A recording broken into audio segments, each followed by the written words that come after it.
when you get that feeling, geez, I'm feeling a little stressed out, I'm feeling a little bit negative about myself, just pay attention to what language is happening in your head. Are you fantasizing about the future in a negative way?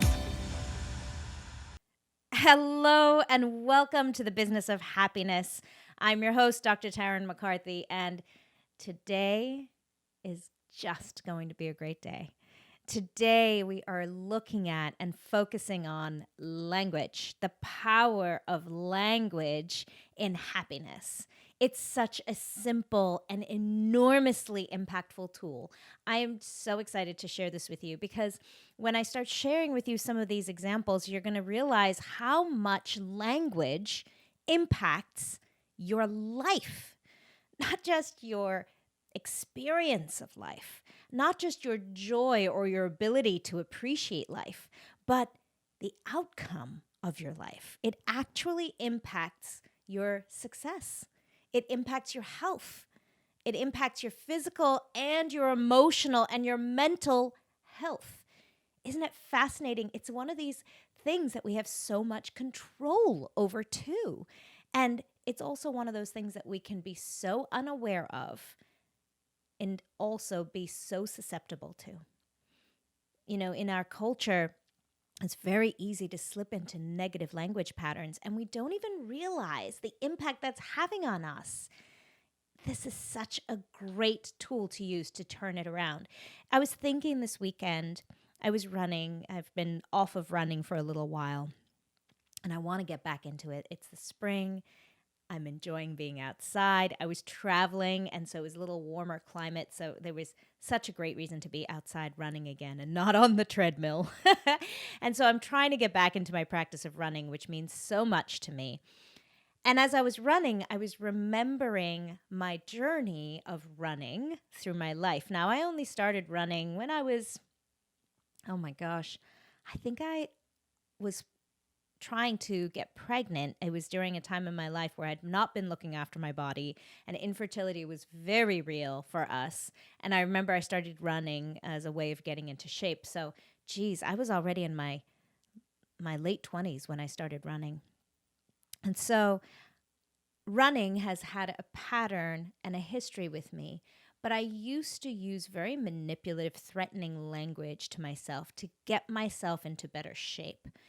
And the experience of running at the time, although I loved running and that endorphin rush and the meditative aspect of it and just being outside in nature, all those things fed my soul and brought me so much joy. I was also feeding myself a ton of negative language. And so there was a limit to my success. And you know, now when I run very differently. I have a very different relationship with running, and a big part of that is my language.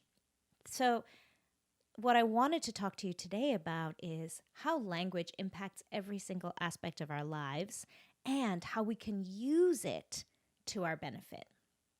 Because now I can get myself back into running much easier because I'm using supportive, encouraging, positive language as opposed to language that I used to use in my past.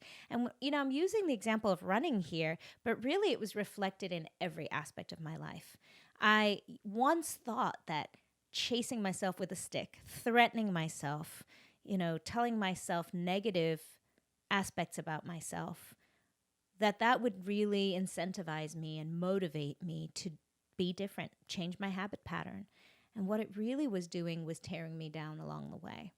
And decades of doing this really has negative effects on our mental health and our happiness. You know, so many of us, especially in professions that have taken a lot of mental acuity, mental stamina, we live from our necks up, and we're very good at it. Mental strength, the language that we use, is one of our greatest superpowers. However, it can also be our biggest Achilles heel. So just because you're very good at a mental space, you can dedicate and focus and use your mental energy to create empires and businesses and success. Sometimes that's also working negatively against us if we're not aware of the words that we're using. And it's so interesting because language is so specific to each of us. Having grown up bilingual myself from South Africa, speaking both Afrikaans and English, and living in a country in South Africa where, there were 12 national languages at the time when I was living there. So every language has its own nuances.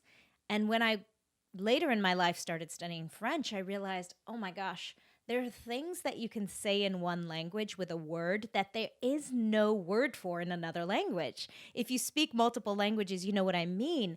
There's a flavor or a twist or a sentiment to a word that just is sometimes not reproducible in another language. Well, it's true for us individually as well. When I use words like power, it has a very different connotation for each one of us. And sometimes it changes during our lifetime. So power might have meant one thing to me 20 years ago, and it means something very different to me now. Power means something different to you than what it does to me. So the language we use is very specific to ourselves. Language can be so detrimental to our self-esteem, our self-worth, our self-vision, who we think we are and what we're capable of. And it can also be enormously empowering. So, it might be a great exercise to just reflect on the language that you're using. And I'm going to go through today some examples of how language can be negatively impacting your world. And then in each example, showing you a tool and a trick to turn it around for greater success. I can't tell you how incredibly valuable this practice has been in my life, just in terms of understanding myself and happiness. The language, paying attention to the language that I'm speaking out loud and inside my head. What a huge tool this has been. Many great motivational speakers and coaches use this technique to change people's lives completely. It's a part of a triad that I teach, and a very powerful one, but I think it deserves a little bit of attention to dive into more deeply today, specifically in terms of language. And I love speaking about language with professionals because our mental ability is so well honed. We do this well. We can do mindset work. We can change perspectives. We can use language as a powerful tool. So let's dive right in and talk about the first aspect of language, and that is recognizing your language in terms of positive or negative language.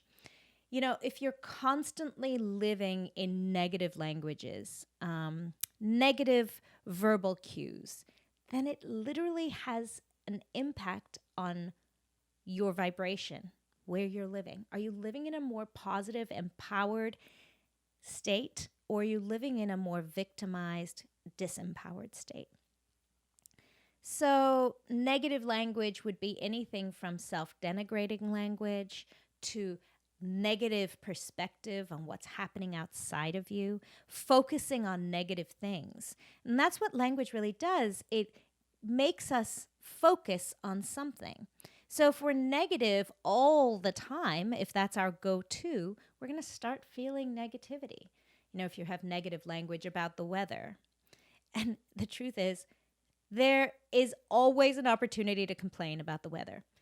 Complaining about temperature, complaining about other people's actions outside of you, negative language, if you're swimming in that all day long, no wonder you're sitting in a place of unhappiness. In business, as business owners, we can become extremely negative. Things are going to go wrong every single day. Every day. I'm going to take it one step further and say, even if you're not a business owner, even if you're just working in a profession that interacts with other people, I literally, not just even in healthcare, waitresses. I used to be a waitress many, many years I was in food service, and I cannot tell you the opportunities I had to be negative about my job, negative about my life experience. Whenever we're dealing with another human being, there's an opportunity for negativity, always, because we judge other people and we judge their actions. And that brings me to my second point of negative language is, are you expressing yourself and your life experience as victimized or empowered? As you're living your life, just notice your language and see where you're falling. An easier way to think about this is, are things happening to me or for me? If you're listening to your language during the day and you notice you're saying, why is she cutting me off? Why is he doing this to me? Would you stop making my life so difficult? Do you hear the victimization in the language there? And what's so fascinating about victimized language is it actually gains us a little bit of attention, a little bit of comfort, a little bit of support. In fact, this is how we find camaraderie sometimes, because sad stories and victimization will gain you a lot more support and love than talking about all the things you're proud about yourself for. Isn't it interesting how culturally we gather in groups and we complain, and that feels really good. It feels really good to have a common enemy, a common complaint. But what that does is it's feeding our psyche this idea of victimization. If we're constantly talking about how our boss is so bad, and let's commiserate about our boss, or the weather is so bad, and let's commiserate about why do we even live here? What's wrong with us living in this state? And really, that could be anywhere, right? Why do we just stay here? I even have heard myself in the past complain about my dog. Why do we have pets anyway? We can't have nice things. I mean, can you hear the victimization in that? So being just aware of the language you're using during the day, are you setting yourself up as a victim? An easy way to flip that is to use that new perspective of, is it happening to me or is it happening for me? So is the weather today happening to me? Which is a ridiculous thing. The weather is never happening to you. The weather doesn't have any intention to make you miserable or even to make you happy. It just happens, right? So instead of looking at, oh, it's raining today, why does this have to happen to me? On this day, it has to be pouring rain. Why does this always happen to me? Catching yourself and recognizing, oh, how can I reframe this in terms of happening for me? It's raining today and it's feeding these gorgeous flowers that I just planted. It's raining today, it's washing my car. How can this be happening for me? Even seemingly negative events outside of our control can always be reframed. And it's this idea of perspective shift. So what we're doing is we're literally looking at our language, seeing the negative implications, and then just flipping it to something positive. I want to spend a minute on this idea of finding support and love in negativity and victimization. It's this weird balance of when you have negative language that you're expressing as an identity of yourself. Many of us tend to grab onto it when we have an illness or something chronic or a situation that we refuse to get out of, a negative relationship or a negative work environment. We grab onto that as our identity, and then we start to complain about it. And what you'll notice is you actually get some support. You actually get some commiseration, some encouragement, some love.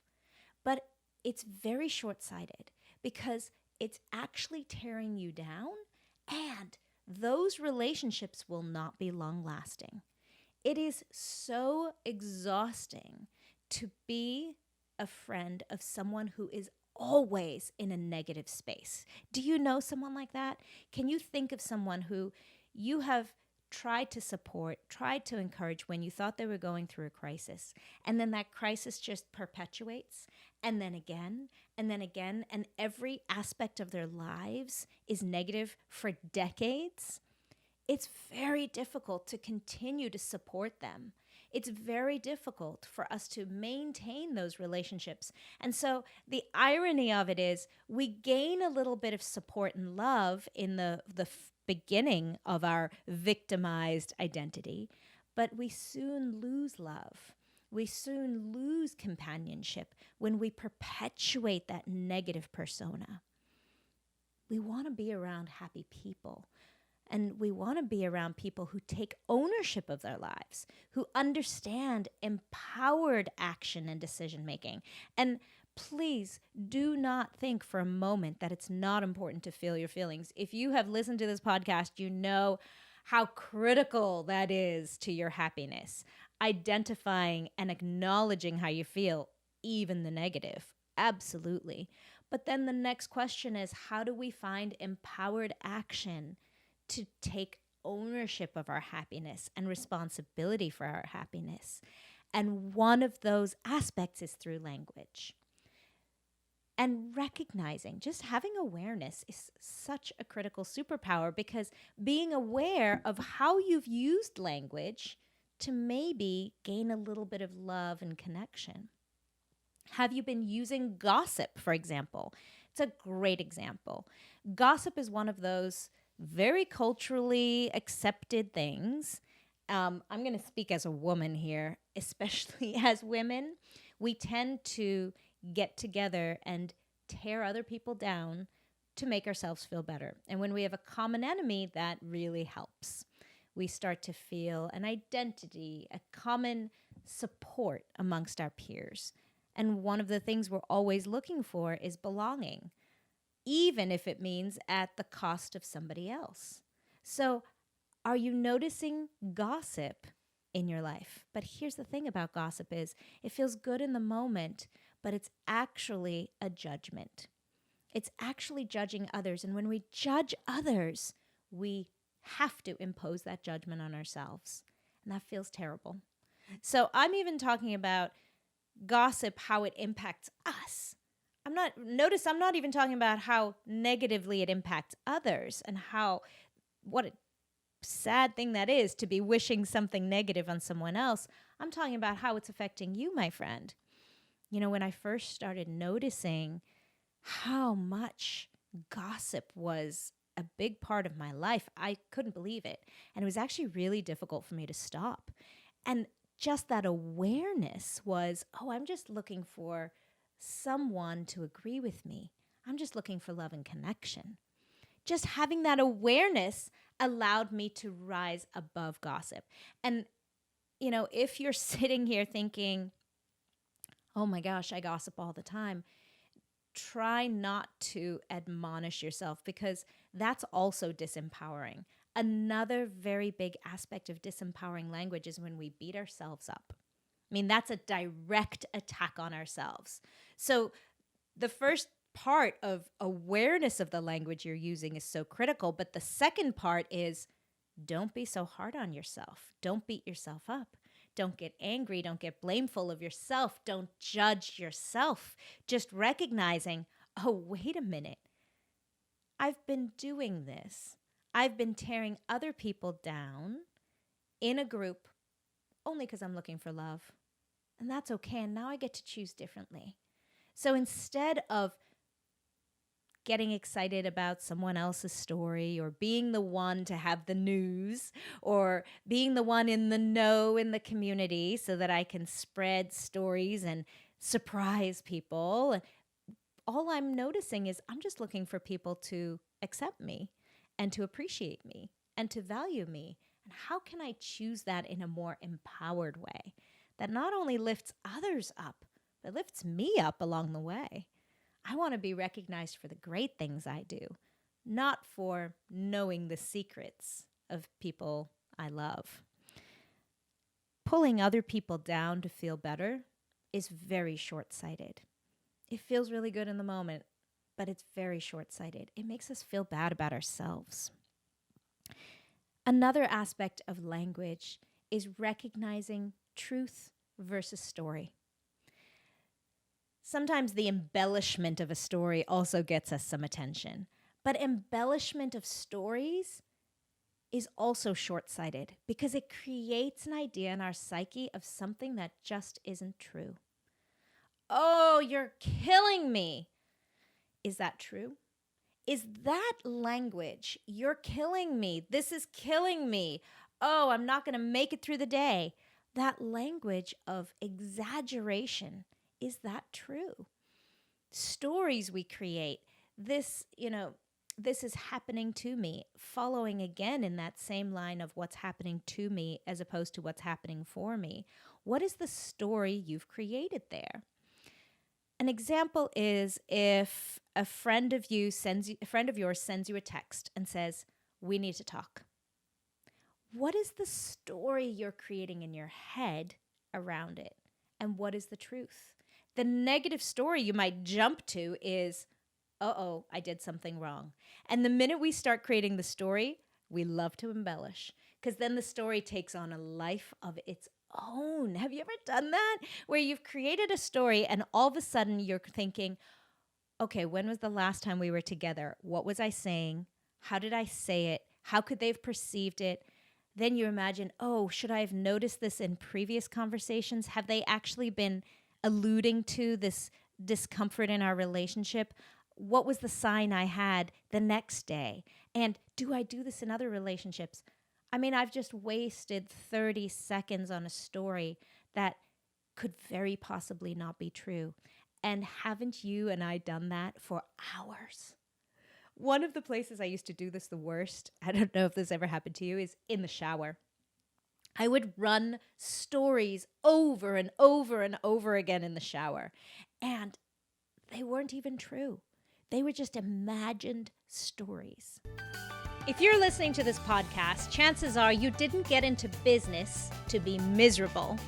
The problem is that people feel that if their business gets busier, if they start becoming more successful, that happiness will eventually set in. But it can actually get worse. This is why I created the Business of Happiness Prosperity Coaching. In this one-on-one coaching, we look at how to redefine success on your terms and re-find the joy and the passion in your dream. Visit me at thebizofhappiness.com and become the happiest business owner you know. So how much of your language in your life is evolved and revolving around a story that actually is not true? So just stopping in the moment and asking yourself, is this true or is this a story? That text is just a text. You know, a while ago, a colleague of mine sent me a text and said, we need to have a conversation. That whole rest of the day messed with me. I dove into stories that were so unrealistic. And all it was a request to talk. When I realized what it was during the day, what was happening, I realized I was so distracted. I realized all the judgment I was laying on them and on me. I realized how much time I was wasting, and I realized how negatively this was impacting my happiness. The truth was, I could have a conversation. Having a conversation is just that. There was no understanding. I had no idea of what the conversation would be like. But when I told myself, Tarryn, you can have a conversation. You know, I even started saying to myself, you can do hard things. And I thought, wow, even saying that much is telling myself this conversation is going to be hard. I don't know. The truth is, a friend of mine texted me and asked me to have a conversation. That's the truth. So when you find yourself swimming in these stories, pause and ask yourself, what is the truth? Not what is the assumed story, not what is your guess of what we're going to talk about, not how did they act the last time you were together, but what is the immediate truth? It brings up another aspect of language that can negatively impact us, and that's this idea of pervasive or generalized language. Are you using terms in your life like always, never, impossible, things like that? When we say things like, I'm always forgetting, I'm never going to learn, this happens to me every time, I never get it right. These pervasive negatives are also impacting our self-image and our self-ability and our self-worth. Every time you catch yourself doing that, just change it slightly to something that's less pervasive or generalized. And when I say pervasive or generalized, I mean not just in terms of everywhere in your life, but every time in your life. Because the truth is, nothing is permanent or generalized. It's just not. I'm never going to get this right. Is that true? No. Of course you can change. Of course you can learn new skills. Of course you can have new perspective. It's actually not true that this will never happen. In fact, there are so many opportunities for change. It's the one constant is change. So recognizing in your language during the day, am I using that pervasive negative language? Nobody likes me. Nobody appreciates me. Because that is not true, but that generalized language is putting the truth in your psyche. It comes right back to that self-attack and self-judgment. And, as we start this practice and this awareness in our lives and in our businesses, and you're noticing, gee, I do this all the time, remember this warning of not attacking yourself and beating yourself up for how you used to speak to yourself. Just praise it. Be grateful for this new awareness. Wow. Can you imagine if you've been this successful up until now using negative language? Imagine how your life's going to change.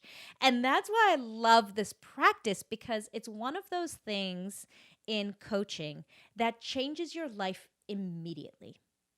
This awareness of your language and making a conscious effort to change your language works today. It's not one of these things that we need to sit and study for months and months at a time. You can pick one of the things that I'm talking about today. You don't even need to pay attention to everything. If you just chose one tool, I'm telling you that your life will change for the better. If you just took one aspect of today's podcast, one aspect, and thought about it differently, gave yourself awareness, and chose a new language tool, everything in your life will change. It's powerful. One of those is language, whether it's in the present moment or not. And I know we talk about being aware in the present moment, being present in the present moment, but is your language present in the present moment? So when you catch yourself feeling negatively, what are you talking about? Some of this is the awareness of how it makes you feel. And that awareness of your emotion is so important. When you get that feeling, geez, I'm feeling a little stressed out, I'm feeling a little bit negative about myself, just pay attention to what language is happening in your head. Are you fantasizing about the future in a negative way? Are you being fearful about things that might happen to you? Is your language being present or fearful of the future? Or are you lamenting over something from the past that no longer is true? Bringing yourself back to the present moment. So let me think about an example of this. In business and in work, when you're thinking, oh, this is going to turn out terribly, I'm worried about how this is going to happen. When I'm going up on stage, I'm worried about how I'm going to be perceived. Do you hear the frustration and fear and anxiety that's building as I'm talking about it? I'm using words like worry, I'm scared that, I'm concerned that. All of these are talking about events in the future. When we recognize, I'm worried about this flight. I'm worried about how this is going to go. What if the airplane has turbulence? What ifs are those language of fear from the future. Now, if you're thinking positively about the future, that's amazing. I can't wait until I stand up on stage and deliver this amazing presentation. Well, that makes me feel really good. So sometimes having some aspiration for the future, oh, I'm so excited for where this is going, that gives me motivation.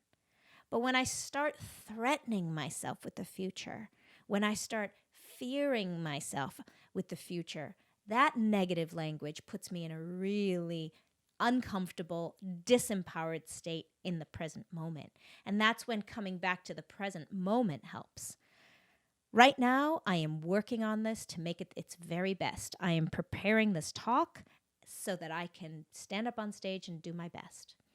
Right now, I am sitting at the gate waiting for this flight, and I am going to just be so grateful that I have a way to fly across the country in a short amount of time. Right now, sitting in the seat, I can chill out and let the full team that's preparing the plane get it ready for me. Right now, I can be present and safe and content and not be living in a fearful place in the future or in an admonishing place from the past. I wish I hadn't eaten that. I wish I'd exercised more. Why did I say that this weekend? Why did I use that negative language when I'm learning to use positive language? We can beat ourselves up over anything. Bring it right back to the present. Oh, right now I'm aware. Right now I'm aware that over the weekend, I did that thing that I've been so habituated to. I fell into a little bit of gossip. Wow, I'm so grateful that in this moment I have awareness of it so that next time I can choose differently. This technique that I'm alluding to, I call glow. I love this word. Ready? Glow. GLO. And so glow is a technique for changing your language. So when you get to that place and you recognize that you've been doing one of these things, either living in language of victimization, negative self-talk, beating ourselves up, blaming or gossip, or living in the future or in the past, or having that pervasive and generalized language. So you recognize one of those things has been happening in your language. It's time, my friend, to glow. GLO. This is the technique that will support you in an instant. And GLO stands for gratitude, levity, and optimism.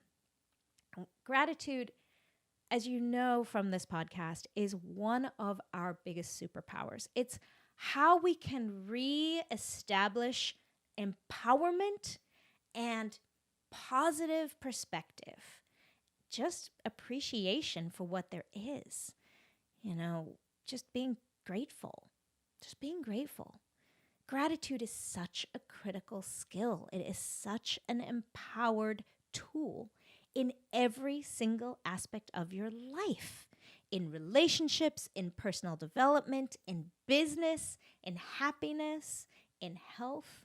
The minute you can go back to gratitude and really feel it, you gain power over the situation. So even in that example where you realize, oh, wait a minute, this past weekend, I was gossiping.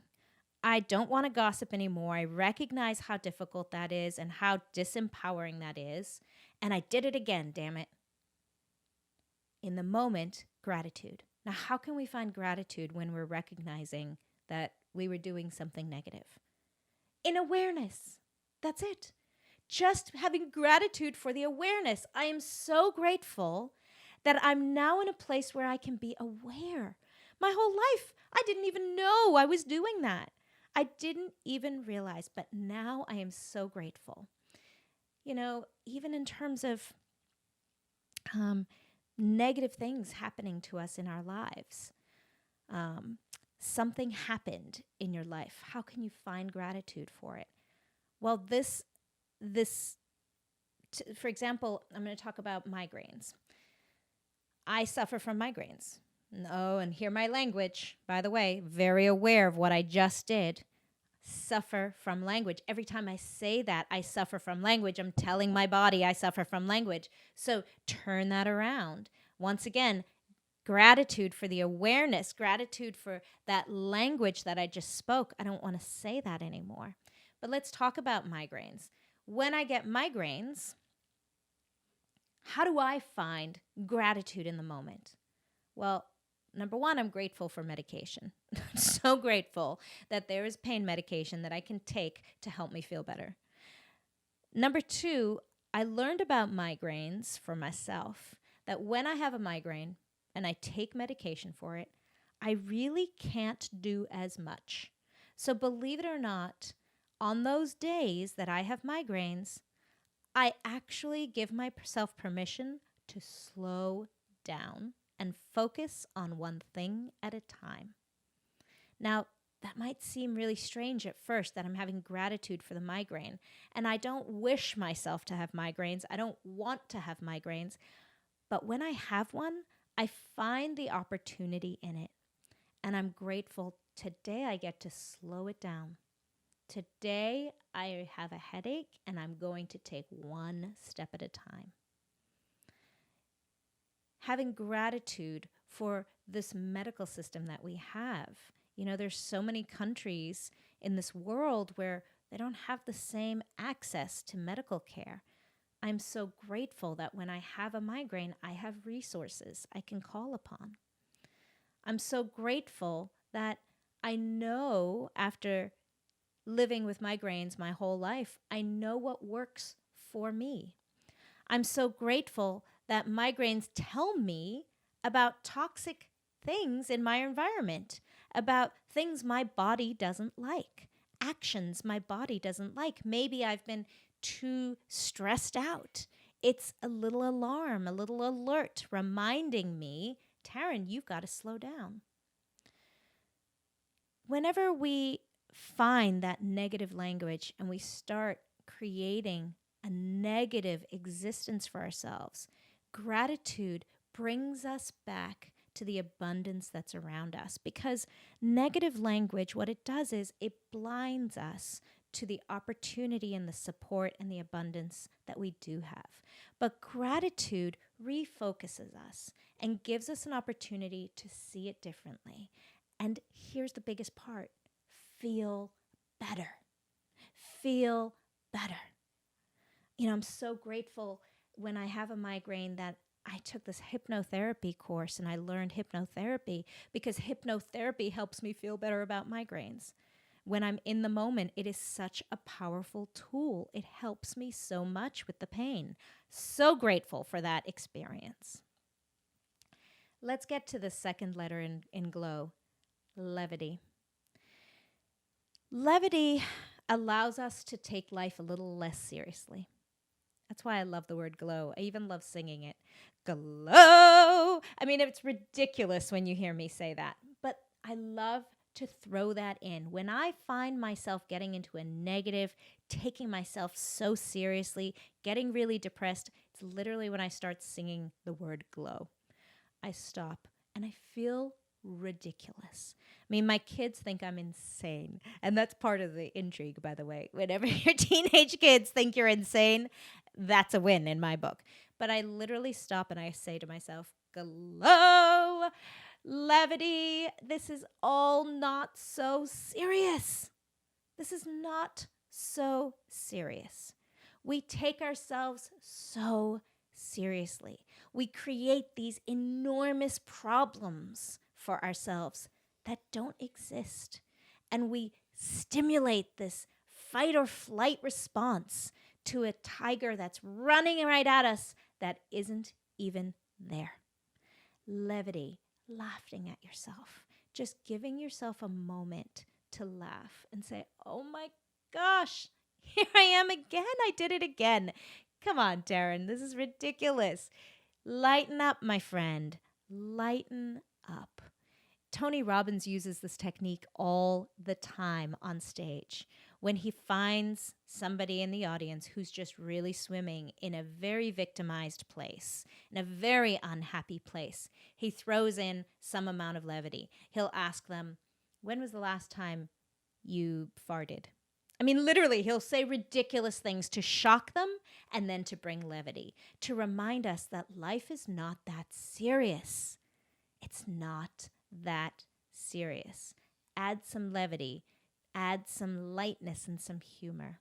It makes a big difference. And, this is one of those things that I struggled with.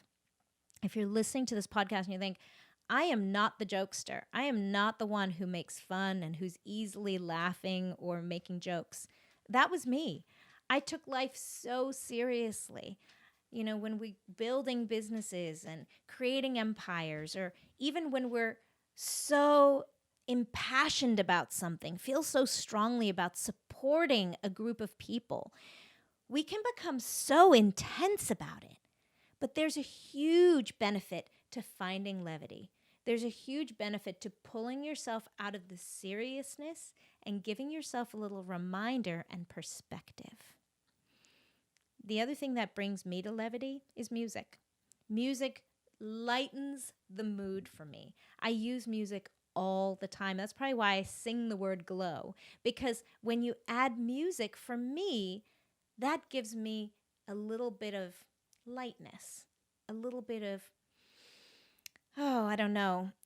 not taking the world quite so seriously. And then that brings us to the last letter in the word glow in the 3-letter acronym, and that is optimism. And optimism in this situation, I refer to as hope, possibility. What is there on the horizon to be excited about? I'm going to go back to that example of gossip and feeling bad about gossip because I lived there for a long time. For me, changing that habit pattern was hard to do because I had created this support system with some of my friends where this is just how we communicated. This is how we felt better about ourselves. And so I beat myself up a lot for that. But focusing on optimism, wow, there's a new relationship I can have with her. I'm really excited to have a different form of support for one another. I'm really excited to see how this relationship looks without gossip. I'm really excited for how I feel when I'm not constantly leaning on gossip. I'm excited to see what other tools I can use to find love and connection outside of gossip. Just using optimism gives us an opportunity to also give ourselves that empowerment that we start to strip from ourselves when we have negative self-talk. This was a lot. This was a lot. This can be a whole 3-part series. Thank you for listening to me throughout this whole episode, because language is such an important part of our identity and such an important part of success and happiness. And maybe I touched on a few things today that you can recognize in your own language, and that's all I mean to do. I am not passing judgment on your language at all. I'm just trying to open your mind to awareness of the language in your life, where you may have been using disempowering language and how much it affects and impacts your day. One exercise I love to do with clients of mine is just taking note of the words you use most often. It's interesting. We tend to use certain words over and over and over again in our lexicon. It's actually extremely limited. It's really sad because we have this beautiful language and we use very few words within it. My question is, what are the words you use? What are your go-to words in your day?